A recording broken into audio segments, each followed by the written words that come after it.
Thank you very much to everyone in the European Humanist Federation for inviting us to speak here today. It's a particular pleasure for me to speak here as a British person, because you will know that no country other than the United Kingdom has done more for European unity in the last couple of years, not only bringing everyone together in a very definite way, but also demonstrating what a disaster it can be if you try and leave the European Union. So you're welcome, no need to thank me, thank you very much, because I'm here today obviously to speak from Humanist International. Humanist International have this tradition of meeting side by side every few years with the EHF, and I think that remains an important tradition for our movement, and very useful and very helpful. Europe, of course, is where many of the longest established and most well-established humanist organisations are present, and these meetings are or should be a good opportunity for us to synchronise that knowledge with those people who are here representing humanist organisations from other parts of the world. So I hope that all of you, not just those of you who are formally registered for the International General Assembly, but all of you will find the time to connect with delegates from outside Europe, from other organisations in different continents while you're here in Reykjavik. Because the rest of the world is increasingly present in the humanist movement, and that's what I'd like to say a little bit about. We know, of course, we all know that the attitudes and ideas of humanism, although very much present in the European tradition, as your President has just detailed, also have originated and recurred throughout history in almost every part of the world, or at least every part of the world where we have written records. And so, although it was Europe in which the organised humanist movement began, it's been important for Humanist International because of that to show that humanism is universal. So we've been working very hard in recent years to broaden the international membership. When I became president, there was only one non-European board member, and they were North American. So, you know, they're sort of an offshoot anyway, in a way. I can say that because there's no North Americans here, so guard my tongue. They're sort of like a distant cousin. Colony, weren't they? Yeah, that's exactly. And now we have board members from every region of the world. We had our first board member from Africa, but then we had our first board member from Asia, then we had our first board member from Latin America. And we've changed our constitution now so that rules guarantee that there will always be global representativeness on our board, which there is now for the first time since 1952. We've also designated priority regions under our growth and development programme for the past 3 years. First Latin America, then Africa last year, and then Asia this year.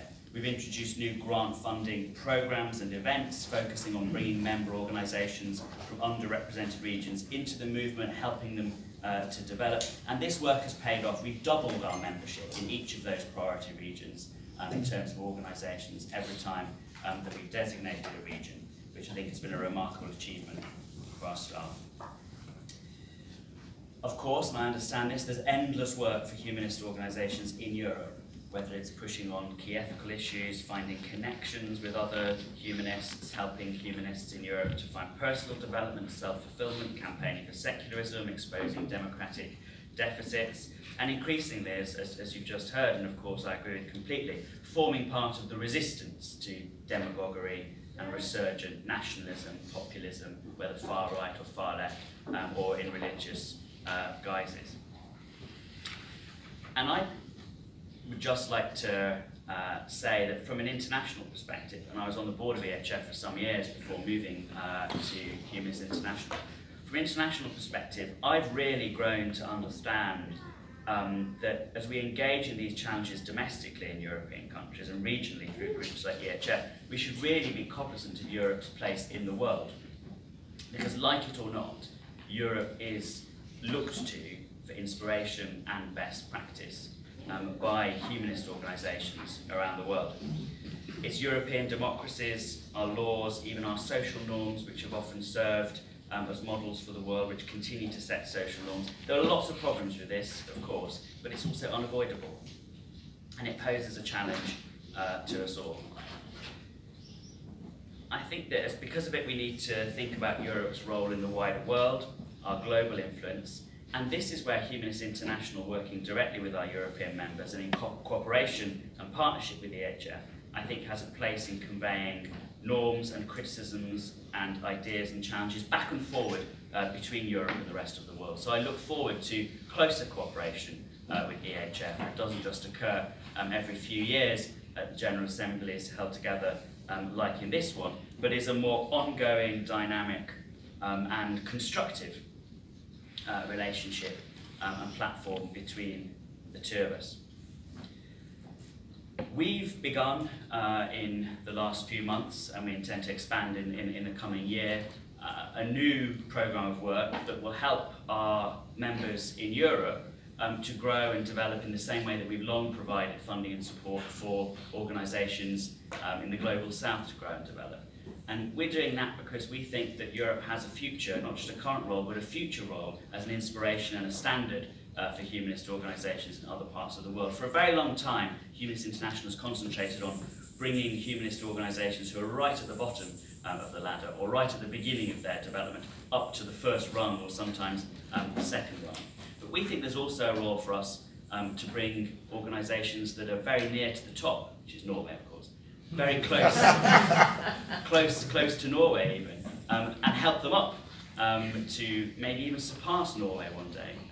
No, okay, but at least equal Norway in some ways. Partly that's because we take our global responsibilities seriously, including Europe, just like any other region. But I think it's also because Europe has been has given some signs of concern recently as well.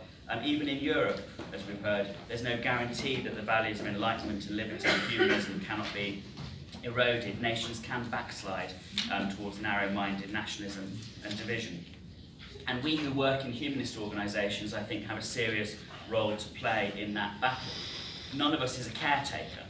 You know, those of us in Europe are often salaried in our jobs. We're relatively comfortable in our work within humanist organisations, but I don't think we can afford this constant sense of comfort, especially not if it leads in any way to us being unambitious for our aspirations.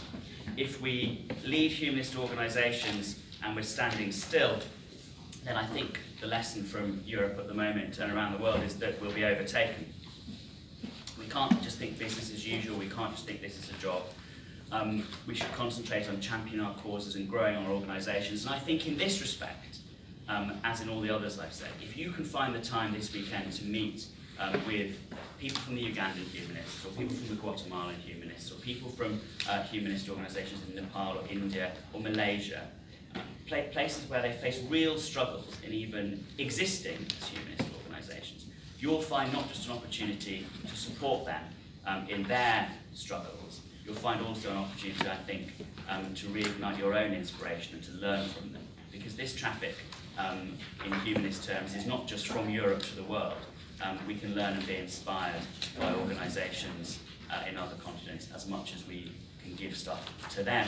I hope that this will be an occasion for you to do so, and it's a very great pleasure for me to bring you the fraternal greetings that I've just brought from Humanists International to you at the EHF. Thank you.